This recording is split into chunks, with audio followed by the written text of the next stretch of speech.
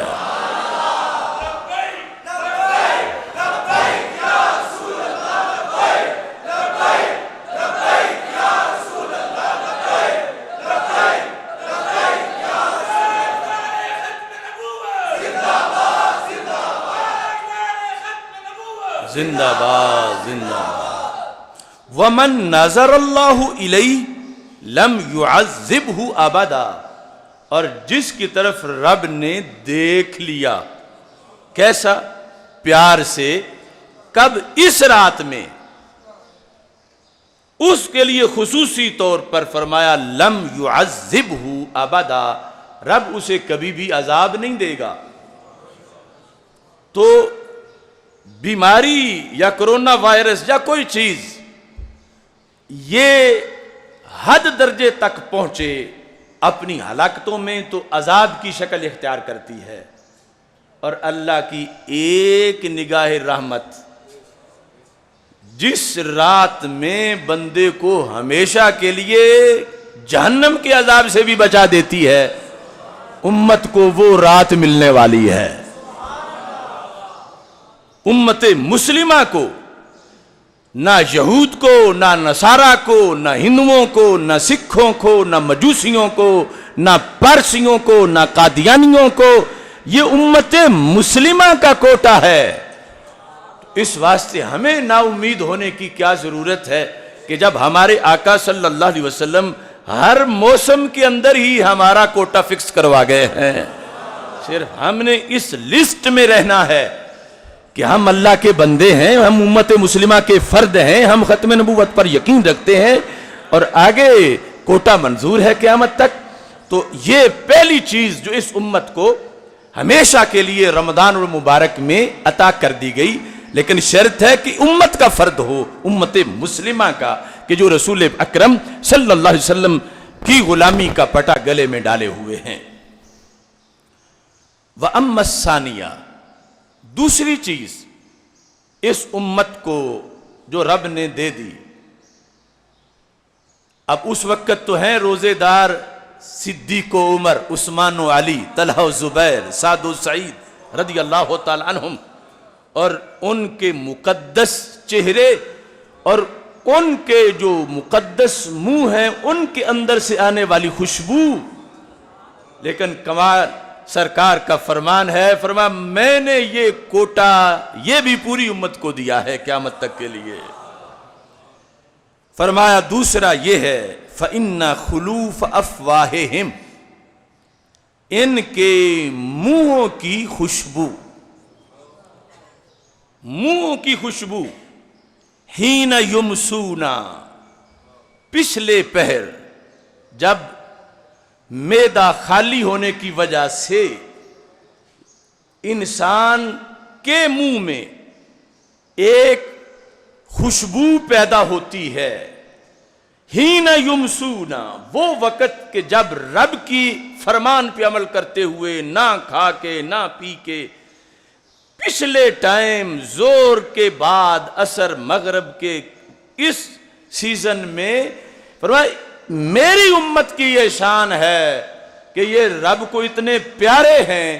کہ ان کو روزے کے نتیجے میں جو منہ کے اندر یہ خوشبو بنتی ہے اللہ کو کستوری سے بھی پیاری لگتی ہے۔ اطیب عند اللہ من ریح المسک، خوشبوری کستوری سے زیادہ، کستوری کے برابر نہیں، اطیب کستوری سے زیادہ، اور فرمایا یہ بھی اس امت کی خصوصیت ہے۔ اب یہاں سے بھی جو قرب کا مرتبہ میسر آیا اس امت کو وہ بھی امتیازی مرتبہ ہے اور امتیازی شان ہے۔ اللہ کے جو اوصاف و کمالات ہیں، عقیدہ توحید ہے، تو اس میں ایک چیز یہ بھی ہے کہ رب سونگنے سے پاک ہے۔ یہ خوشبو سونگنا انسانی حواس احساس میں سے ہے، اللہ اس سے پاک ہے۔ تو پھر یہاں جو اطیب عند اللہ من ریح المسک، اس کا پھر کیا مطلب بنے گا؟ اسی مسجد میں ہم نے کئی سال پہلے ایک جمعہ اس موضوع سے پڑھایا تھا، روزے دار کے منہ کی خوشبو، اور اس میں صرف اسی خوشبو پہ ساری بات ہوئی تھی۔ تو یہ ہے کہ رب خوشبو سونگھنے سے پاک ہے، اور یہاں پر مجاز ہے، وہ یہ ہے کہ بولا اطیب کی گیا ہے اور مراد اقرب ہے، یعنی جو چیز خوشبودار ہو اور بہت زیادہ اچھی خوشبودار ہو، اور خود جو خوشبو ہے بہت اچھی، انسان اسے اپنے قریب کرتا ہے، دور نہیں کرتا، یہ انسان کی فطرت ہے۔ تو یہاں بولا گیا ہے اطیب، مراد ہے اقرب۔ تو خلاصہ یہ بنے گا کہ اے صحابہ، تمہیں اتنا کستوری سے پیار نہیں جتنا رب کو روزے دار کی منہ کی خوشبو سے پیار ہے۔ تو کیا قرب دیا سرکار صلی اللہ علیہ وسلم نے اس امت کو کہ منہ کی وہ خاص کیفیت حالت روزہ میں اس کو رب اپنے قریب اتنا کرنا چاہتا ہے جتنا تم کستوری کو قریب نہیں کرنا چاہتے۔ تمہیں کستوری کا اپنے قریب ہونا اتنا پسند نہیں جتنا رب کو روزے دار کے منہ کی خوشبو کا قریب ہونا پسند ہے۔ اور یہ بھی فرمایا صرف میری امت کے لیے ہے، اوروں کے لیے نہیں ہے۔ تو اب وہ جو صحابہ کرام رضی اللہ تعالیٰ عنہم یا غوث کتب ابدال، ان کا تو مقام و مرتبہ بڑا پہلے ہی عظیم ہے، لیکن یہ سوچو ہم جیسے عام لوگ، کوئی مزدور، کوئی کاشتکار، کوئی کسی شعبے سے تعلق رکھنے والا بندہ عاجز، اس کو بھی رب اپنے قریب کرنا چاہتا ہے۔ تو پھر اسلام نے کیا بلندی دی ہے، خود نہ تھے جو راہ پر اوروں کے ہادی بن گئے،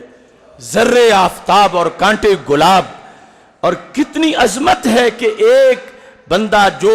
کوئی بادشاہ نہیں، سلطان نہیں، شہزادہ نہیں، عام انسان ہے بظاہر لوگوں کی نظروں میں، لیکن اسلامی نقطہ نظر سے رمضان کے روزے کے نتیجے میں سرکار کی نسبت سے وہ ایسا عظمت والا ہے کہ دنیا کے بادشاہ تو کیا، اسے احکم الحاکمین اپنا قرب عطا فرما رہا ہے کہ تو بڑا خوشبو والا ہے، تو خوشبو ہے، تجھے میرے قریب رہنا چاہیے۔ تو یہ عظمت اور مرتبہ رب ذوالجلال نے اس امت کو عطا کیا ہے حدیث کے اس نتیجے کے لحاظ سے۔ اسی طرح اما الصالحہ، ثالثہ، یہ دو چیزیں بیان کی اس حدیث کی۔ تیسری اختصار سے کرتا ہوں، فَإِنَّ الْمَلَائِكَةَ تَسْتَغْفِرُ لَهُمْ فِي كُلِّ يَوْمٍ وَلَيْلَةٍ، کہ فرشتے رمضان کی ہر رات اور ہر دن میں پوری امت کے لیے استغفار کرتے ہیں۔ یہ اس امت کو تحفہ دیا گیا اور کسی کو تحفہ نہیں دیا گیا، اور یہ بھی قیامت تک کے لیے۔